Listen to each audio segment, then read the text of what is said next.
ici. On est ici. Donc, ici, là, c'est où? C'est quelle ville? On est où?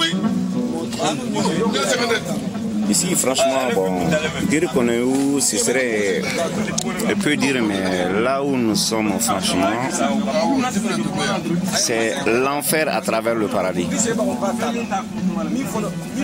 L'enfer à travers le paradis, ce qui est vraiment un vrai contraste. On était au Gauthier 3, comme vous le savez tous, on s'est retrouvés ici, après avoir fait des travaux, je ne sais pas comment dire, d'une valeur de à peu près qui atteint 10 000 euros, etc., etc. Et le lendemain, on s'est retrouvés ici dans ce parc-là. Vous voyez, quand il pleut, c'est la catastrophe. Quand il vente, c'est la galère. Mais on essaie de faire supporter. On est là. Chacun se cherche. On ne mérite pas ça.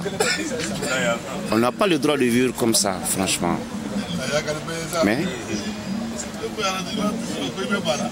on supporte quand même. Ici, c'est la solidarité entre nous ici.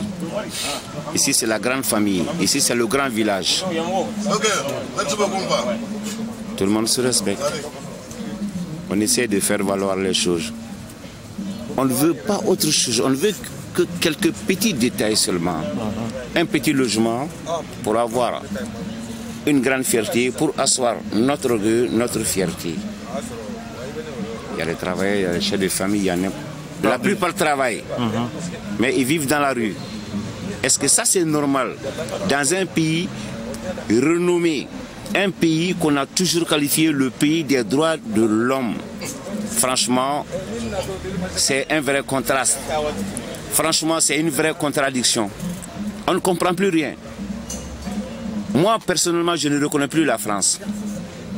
Je ne sais plus ce qu'est devenu cette France de De Gaulle, de Montesquieu, de Diderot, de Lamartine.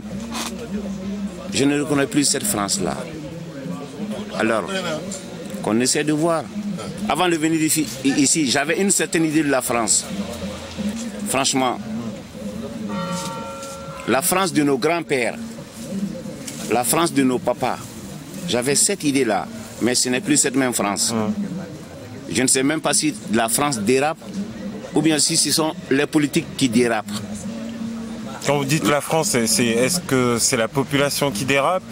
Non, non, là je vais préciser. Je le dirais haut et fort. Quand je dis la France dérape, la France en tant que pays ne dérape pas. Mais c'est les politiques qui déraillent, qui dérapent. Si vous voulez une précision, alors je n'hésiterai pas à vous dire ça. Je le dis haut et fort. Vous avez le sentiment que ils ne vous respectent pas, c'est ça? Non, non, non, non, non, non, non. Le respect, c'était dans le temps. Mais actuellement, le respect pour la junte africaine, je le précise, le respect pour la junte africaine, ça n'existe plus. Parce que la France est devenue autre chose. En fait, que l'État français, l'État, m'excuse, mais les politiques, sincèrement, sont devenus autre chose. On nous respecte, il n'y a plus de respect pour la junte africaine. Je précise bien la junte africaine, il n'y a plus de respect. Voilà.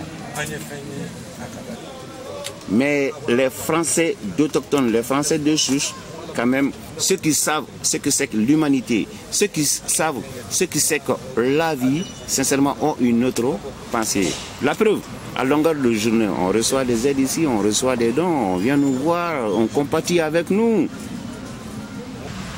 La francophonie, ce qu'ils appellent la francophonie, eux-mêmes ils parlent de francophonie, mais ce sont eux-mêmes qui bafouent cette francophonie. L'Afrique a toujours respecté la France. L'Afrique a toujours soutenu la France. Mais au moins en retour, cette France-là, elle peut nous renvoyer ce qu'on appelle l'ascenseur. Ça se dit. Ils ont même un adage qui le dit. Je te fais un truc, mais en retour, envoie-moi l'ascenseur. Voilà l'idée que j'ai de la France actuellement. Donc ça, c'est ça. Et puis, voilà. Et regardez, enfin, mon frère, on est là, et regarde. Et regarde, la population, c'est comme c'est un village, on est là. On fait tout. Mais ça, c'est indigne d'un pays tel que la France. C'est seulement des structures qui ont revendiqué ce qu'on appelle les droits de l'homme. N'importe où dans le monde, quand on parle de droits de l'homme, on passe à la France. Donc, dans ce même pays, si de telles situations se passent ainsi, sincèrement, c'est, à mon avis, plus ou moins catastrophique. Quand je leur vois parler de francophonie, etc., francophonie, etc., et qu'il n'y a pas un grain de vérité en dessous de tout ça, sincèrement, ça me surprend. Parce que finalement, tout ce qu'on voit là, ce n'est que de la mousse. Mais l'eau sale, c'est en bas. Ouais. Tout ce qu'on voit là, ce n'est que de la mousse. Dès demain, quand j'aurai l'envie de rentrer, je rentrerai au Mali. Mais dans ces conditions-là, je suis toujours là. Je ne bougerai pas. Je reste et je resterai. Je ne rentrerai chez moi que lorsque j'aurai envie de rentrer. Cette philosophie aiguise mon envie de combattre. Sur un combat dont nous sommes victimes. Quand je dis nous, nous tous. Comme ça, je ne rentrerai pas. Peut-être 40%, sinon même peut-être 50% de tout ce que tu vois ici sont français. Ils ont des papiers, etc., etc. Ils travaillent, c'est ce que je viens de dire. Mais regarde comment ils dorment. Les impôts, etc., etc., ils contribuent. Mais voilà. Pour te dire qu'il n'y a pas de logement vide, c'est faux. Il y en a.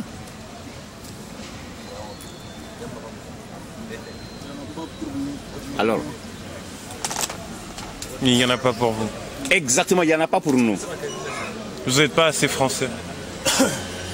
Peut-être même pas. Parce que la peau, la couleur de la peau, c'est la couleur de cette peau-là qui fait la différence. S'il faut dire la vérité, il faut la dire. C'est la couleur de cette peau-là qui fait la différence. Vous le ressentez comme ça? Mais je le ressens comme ça. Je le dis haut et fort, je le ressens comme ça. C'est la couleur. Ouais. C'est la couleur de carte d'identité de la France. Donc en gros, avoir un papier, ça ne sert à rien si on est noir, quoi. Exactement, voilà. Par finir, jusque-là, c'est en sourdine. Jusque-là, avoir un papier et dire que ça ne sert à rien, c'est en sourdine. Mais un jour viendra, un moment viendra, avoir un papier ici, ça ne voudra absolument rien signifier. Ce jour-là va venir. Et on verra. Pourvu que Dieu nous prête longue vie.